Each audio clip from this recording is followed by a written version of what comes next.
Hello viewers, Super GT here on Forza Motorsport 7. So we're going to go with this car today, in today's racing, the HSV Maloo. Something a little bit different, and something a little bit different in terms of driver suit. I didn't actually realise that the Minecraft driver suit gives you 2 seconds a lap, so that's a clear reason why I was so slow previously. So we're going to change to that and hope they can inspire me to victory. Now I was going to do a video on the Samba bus, the VW camper van thing, before realising that actually pretty much half the vehicles in the game are banned. So all of these sort of unusual vehicles aren't allowed in online. So this vehicle here, this Ute, or this truck, is about as weird as I could get. As this Skyline comes back on, actually knocks off a Forza Marshal. Good job there. He's going to get kicked, and then there we go. Cheers Santos for the smash into the ball, and the Jaguar comes along just to definitely make sure I was in the wall, smashing me back into it. So then this is going to be one of those races where we have to catch back up with everyone and get back past. Grazing past the Jaguar on the exit turn 5 through the long turn 6 then as we approach the hairpin. So I've gone for the tune here by GTz LiQuiD, who I do look to him actually for a lot of tunes. He's actually very good, and this the way this thing feels, very good on power. And of course Sebring is pretty much a power circuit, lots of very technical medium speed corners, but then lots of powerful long straight sections. Even this section here up into turn number 10 is a fairly long straight line sequence. So around the outside of that guy, kind of tentative on the apex. Up into 11th, got a nice close pack up ahead, which probably will slow them all down, give me some hope of catching up with most of them. It's actually quite a big train forming here. There's got someone going very wide, throwing back on some banners onto the circuit, and we know how well they can really slow down your progress if you hit them. We just about get past those and the Ferrari into the sequence at the end of the lap, into turn number 16, caught up with a little group here, thinking about going up the inside.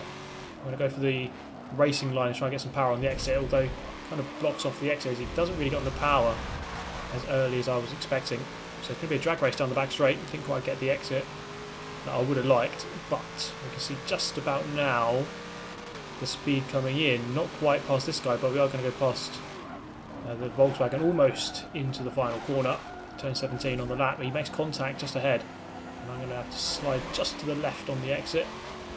There we go, going past 2 cars on the final corner, up into 7th, not a bad recovery on lap 1, 2 more remaining, see what we can get. So tucking into that slipstream up the inside, on the brakes nice and late, perhaps too late, as this guy comes back for a move and he doesn't really make it work as he goes into the wall and he just disappears. It may be a rage quit there. And, well, I'm up into 6th. I did get the position eventually. He did try to get me back, but it wasn't the best cut back at all. He grazed the wall. So up into 6th. And we still have a couple of cars just immediately ahead of us. First place, just looking at the map, always trying to monitor where everyone is. And the lead actually well around the hairpin already. 2nd place into the hairpin now. So I think 3rd place is possible. Let's go for a lunge from very far back. The Honda S2000 really braking very early. Bit of contact, but I think I was already up the inside quite cleanly. So a massive lunge. I wasn't really expecting to lunge him. He just braked really early, and it made it very easy for me to go past. So up into 5th. We're going to hunt down 3rd and 4th. We were just up the road here, not too far ahead. So I definitely think the 3rd is on and possible. So the car really performing quite nicely. Not the best through the corners. It can feel a little bit heavy. Doesn't seem like it wants to turn too much, and you see they're running a little bit wide into turn 13, and that's going to cost me on the exit as I don't get as I get a poor run on the way out. I can see there 3rd place, sorry, 3rd and 2nd. Actually, I'm up into 4th place now. I guess someone, I didn't quite catch it. Someone either quit or I went past someone who was on the grass or in the wall. So maybe 2nd place is on here as we try to get a good exit onto the back straight, as we do, yes, onto the back straight out of turn 16. So the long back straight here into turn 17, very tricky to get right, lots of bumps. There's lots of lines on the entry which you can use as a gauge. There we go, turning on the 2nd line, braking on the 3rd one, And we're going to try to tuck in for that late apex. There it is, pretty much just as you go under the bridge. And then getting on the power the best we can. A small amount of a slide there, but keeping it mostly under control. So the race didn't start too well. Down to 15th out of 16 drivers at the time of that incident. We're now recovering up to 4th with a definite chance of 3rd, possibly 2nd if it goes really well, or 2nd race doesn't go very well from here on in. A little bit deep into turn 2. Not quite the best brakes on this thing, and again it is heavy, and we have compensated for the poor brakes with just tons of power. It does like to accelerate very quickly, this thing. It can be very easy to spin up those rear wheels with the traction control off, but well, keep your right finger very modulated into the hairpin. The S2000 a little bit too deep. He's going to have to take across the grass, and are we going to get ahead? Just having to look exactly where he is, as we could have possibly met as he re-entered the circuit, but quite easily getting ahead. So up into 3rd. I need a good second half to this 3rd lap. Then there may be a chance of overhauling, I think it's a Cadillac, into 2nd place. So into turn 13, I'm going to get it a little bit better than I did last time around. Yes, I am. Still a little bit off the apex. But now we're going to get on that power. This is, again, just another one of these little straight line sections, which really does suit this kind of car, which is all out for acceleration and top speed, or mainly acceleration. Top speed isn't always as important. Not on this circuit. I would say acceleration is the most important thing, and then handling. Then brakes, of course. There are plenty of braking zones around here. Onto the back straight. I think I'm relying on a mistake now. So you can see here, actually, this race actually not too bad. Of course, Forza 7 does really have a bad reputation for the quality of the races, but I will say that this race and the ones we're about to see are really a lot better than average, especially when you're at the front of the pack. Of course, the first lap was a bit of carnage, but I think once the race settles down and you've got yourself surrounded by good drivers, then it does get a lot better. So over the line, it's going to be a 3rd place. Hope you enjoyed the full coverage of that one, as we didn't really cut away at all. So within the same second as the winner in terms of lap time, returned to Indianapolis, the Grand Prix circuit for IndyCars, I believe, or MotoGP, or no, not MotoGP, I don't know. I have no idea what I'm talking about here, but one of the configurations, I know F1 didn't do this configuration, that's all I do know. Into turn 1, looking up the inside, you see good launch from, I think it was 4th on the grid, immediately up into 1st, and through this sequence of corners here, very clumsy and slow feeling, but we do get up into the lead and kind of hold our line here, as this guy's just going to come back through Hurricane, so the winner of the previous race, through the fast sweeping chicane, almost making contact with each other, but not quite. Tucking into that slipstream, very long middle straight here on this configuration, and I brake a little bit too late. This is a problem when you've got all these configurations and you're driving a fairly new car.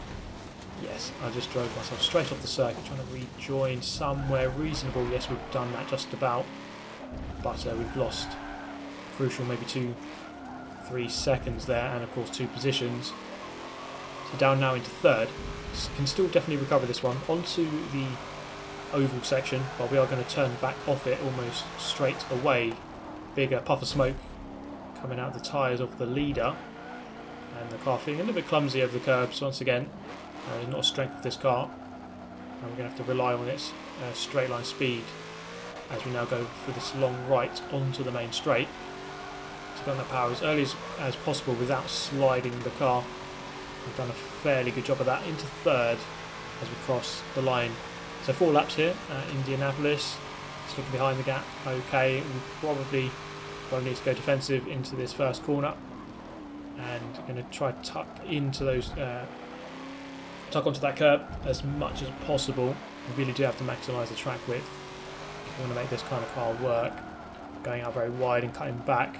And again, this corner is quite crucial as well, because we're coming here onto this very long back straight, which is also a very good overtaking opportunity, as I'm now tucked in behind the Cadillac. Not for long though, because I'm quite easily faster. So I'm going to spot my braking zone pretty much at the start of the curb, on the right hand side. I'm just going to hold this guy out wide, and he does eventually give up the position. Slotting ahead into second. So first place still within sight, and I think there may be a chance of overhauling him before the end of the race. So then just about 2 laps and a quarter remaining in order to do that. A bit of tyre smoke coming out there as we slide onto the oval, turn back off it onto this little infield section to round out the lap. We're taking plenty of curb there. I think as long as you keep two wheels on the curb, then it is just about clean. So there we go. The guy ahead getting a good exit, definitely. So the gap there about just under 400 feet. So we're going to monitor that as the race progresses, perhaps at the end of the next lap, or at the end of this lap now. Let's see if that gap is going to come down. I'm going to stay wide as long as possible into this corner and stay to the right hand side before we enter turn 2 to give us a better run through there, sacrificing your speed through turn 1 for a better turn 2. And through this corner onto the back straight. That's a good exit. Should be able to go through here flat out, just about, with plenty of curb use. So we hopefully know our braking point now for this corner. Look for that curb on the right hand side, and there it is, just braking pretty much on the end of that. And we're going to get hooked up with the apex curb rather nicely. So then this race is hotting up for sure. You can see I'm pretty sure I've gained on this lap. Not much, but then it is still a gain. A gain is a gain, ultimately, and I think the gap behind is opening up as well. So third place beginning to drop off of this battle into the final sequence.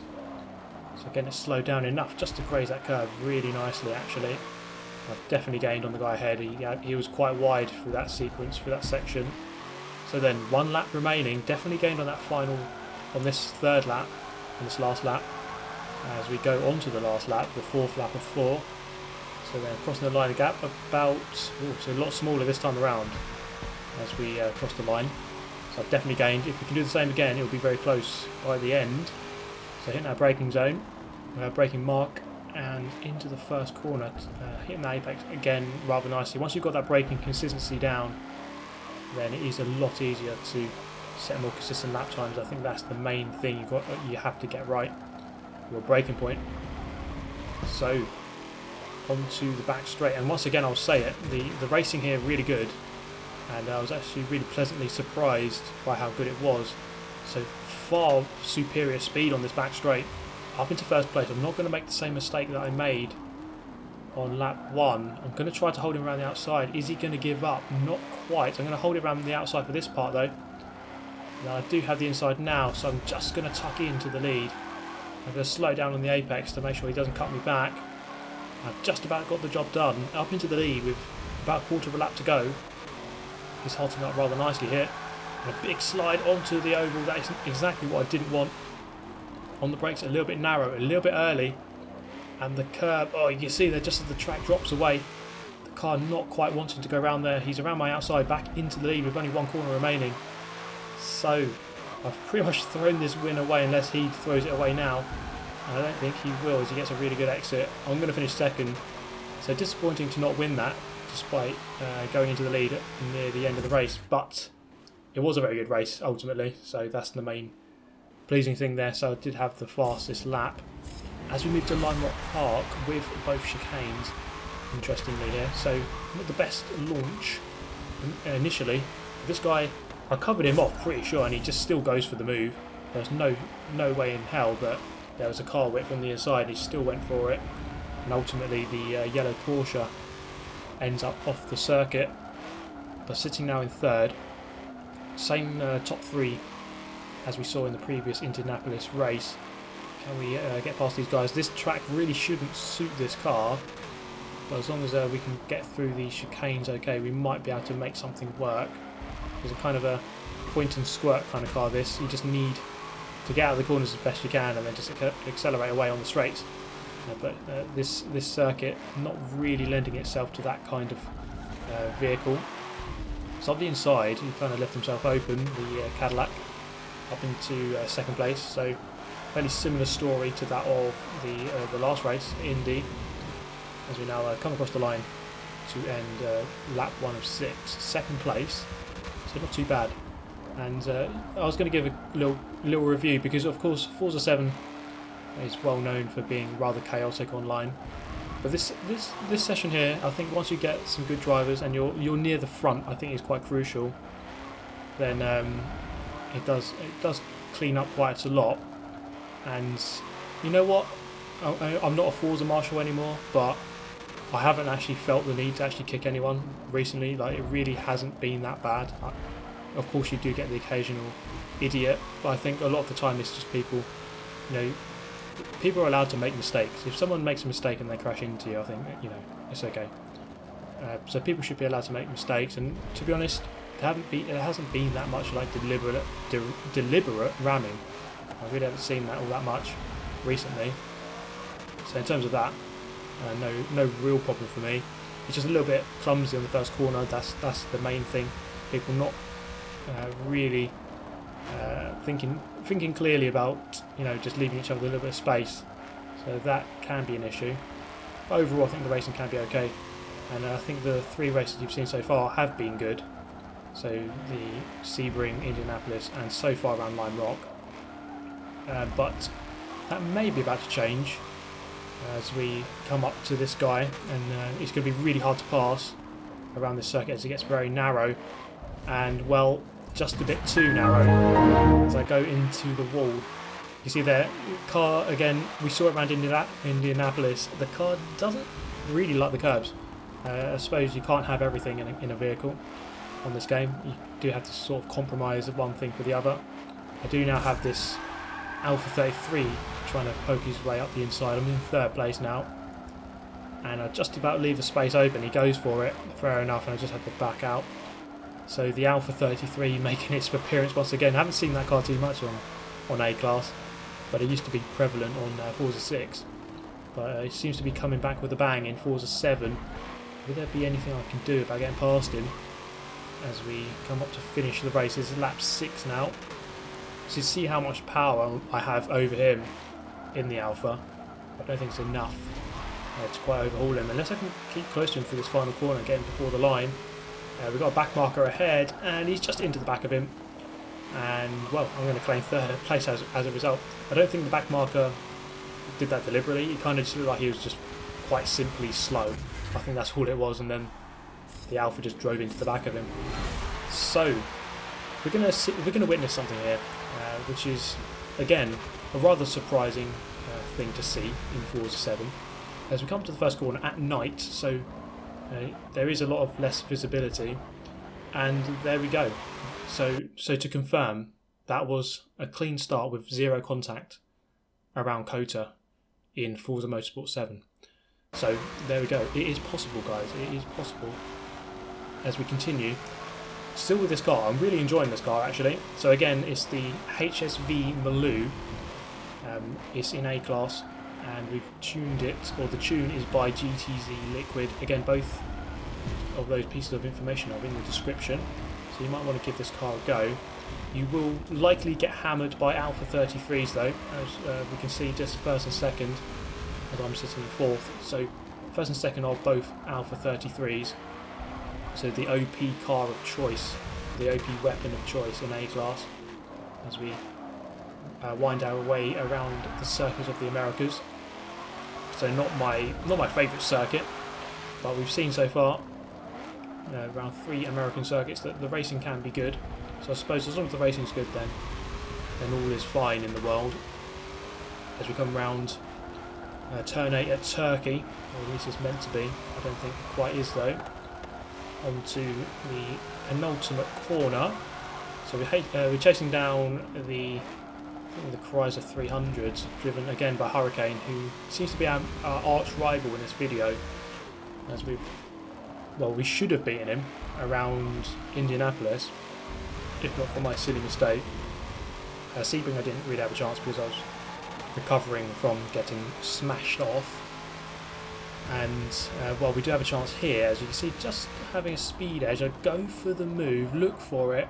It was close, and I just about back out. I don't think I could have quite made that work without hitting him. So a little bit later, this is lap 2, halfway through the lap. So we see some headlights behind. Who is that going to be? It's going to be a Alpha 33 once again. And I kind of cut the corner in anticipation of trying to give him space. And he goes around the outside so easily. And then up the inside, is he? Yes, he is. Just about. Actually, he's going to wait for the exit and then power away. So we have an Alpha 33, 1, 2, 3. And into the first corner at the beginning of the final lap, I can see the space and I go for it, but way too late on the brakes. And eventually down. You can see I lose about a second or two there. But at the end of the race, do my best to kind of catch back up with him. Hurricane, can we get back past him before the end of the race? I do have the power advantage in this car. We come up to the line, it's not quite going to be enough. It was a good race though, but again, just about not beating him.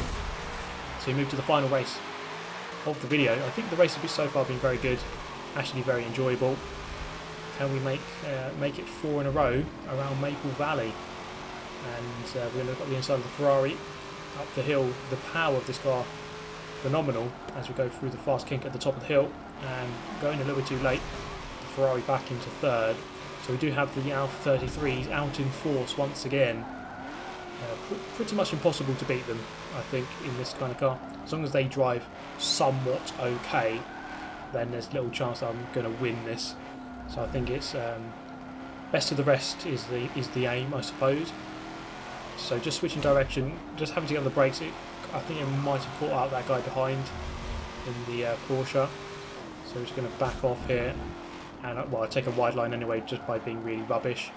The Porsche's on the inside, so I'm just going to let him go anyway. So down to the 6th place is kind of where I love to kind of just sit naturally, like a duck in water. So through the long right, you see the mist beginning to appear. This is foreshadowing what's about to happen in the final corner in just a moment. So through the fast kink, over the jump where we're about to go over, massive crest here, and I made the big mistake of not turning before we go over the jump and go straight into the wall.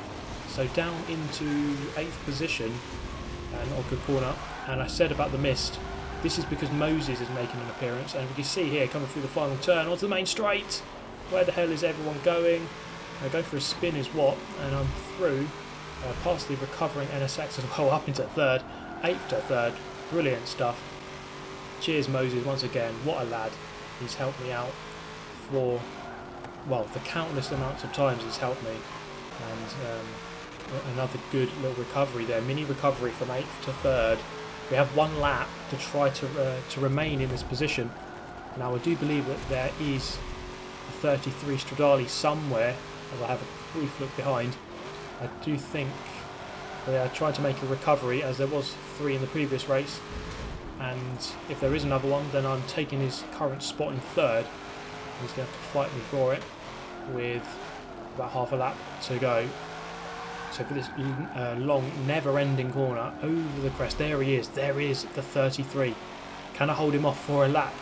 And have to use the power and the width of this vehicle to muscle my way into this position and keep it into the long, medium-speed right-hander, deep on the brakes, and then waiting and waiting and waiting to get on the power.